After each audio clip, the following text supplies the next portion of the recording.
Well, what do you propose we do now? I, for one, am intent on continuing to the east. What is there to be found in the east? Nidhogg's lair, the Eyrie, is said to lie in that direction. And the eye tells me he is near. You cannot still mean to slay him. You cannot still mean to stop me. I have been true to my word and aided you in this fool's errand with Hraesvelgr. But your efforts at parley have come to naught, Lady Iceheart. I would see Ishgard saved, and for that, Nidhogg must die. With the tale of our ancestors' vile betrayal yet ringing in your ears, you speak of continuing this war? Nay, lady. I would but pierce its vengeful heart. When Nidhogg dies, this war shall die with him. A moment, Estinian. You yourself spoke of the Great Worm's strength, that you believed him powerful enough to raise your city to the ground. How then are we few to challenge him? Even behind the stout walls of Ishgard, with an army of knights manning the defenses, our victory would be hard won. Yet you propose to contend with the beast in his own lair. In close combat, this will afford us an advantage. And if the tales are true, the Warrior of Light has bested many an invincible foe. But such speculation is meaningless if we cannot even find the worm. Our first task must be to seek out Nidhogg's lair. The story of this nation grows bloodier by the moment. Must death always be answered with more of the same? Such is the way of things, I fear. I shall consider it a miracle if mine armor is not stained crimson ere this conflict is ended.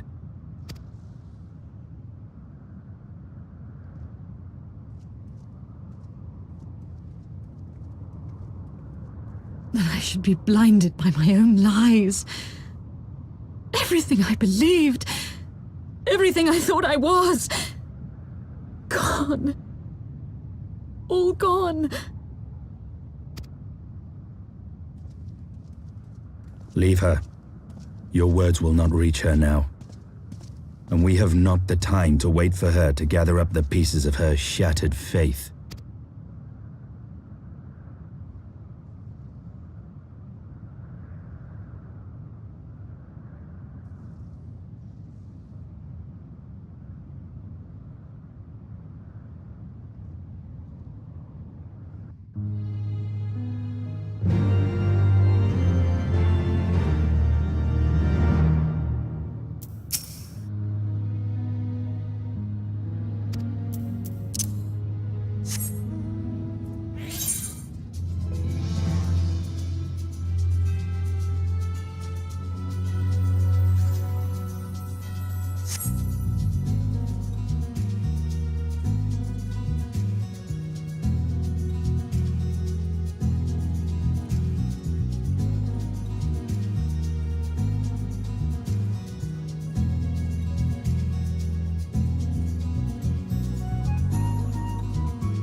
Is that it?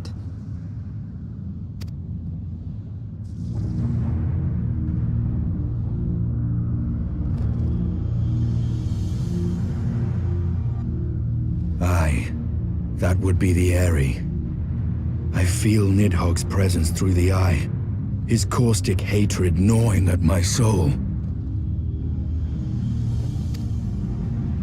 'Twould seem the death of his consort has put him on guard. Mark how he wards his lair with tempestuous winds.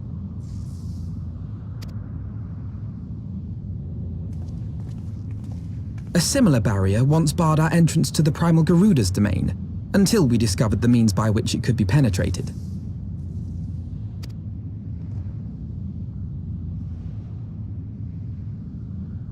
Mayhap it is time we called upon Master Garland. 'Twill be just like the good old days, no?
Feast your eyes upon our latest and greatest feat of engineering. We call it a mana cutter.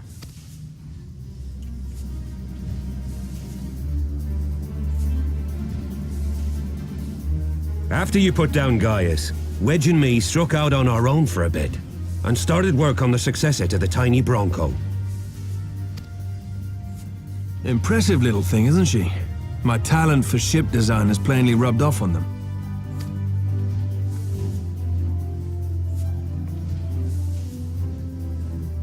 They've adapted the principles of corrupted crystal technology and constructed a mechanism which converts ether from its surroundings into elemental wind. Said wind is then harnessed by the specially engineered sails, providing the craft with propulsion and lift.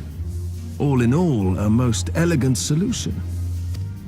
I'm actually a little upset that I didn't think of it myself. The design does, however, come with one small flaw.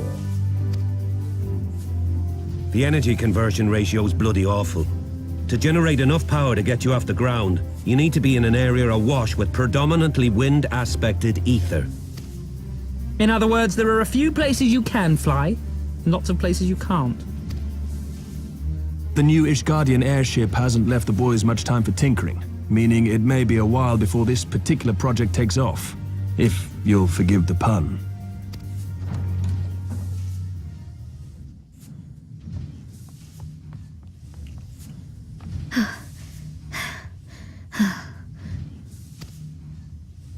Tataru, what's happened? I've been looking all over for you. There's been word from Aldar. It's about Her Grace the Sultana.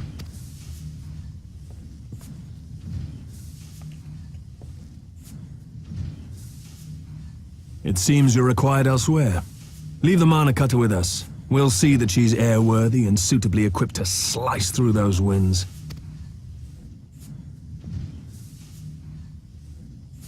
You, meanwhile, should concentrate on providing Raoban and the Sultana whatever help they need.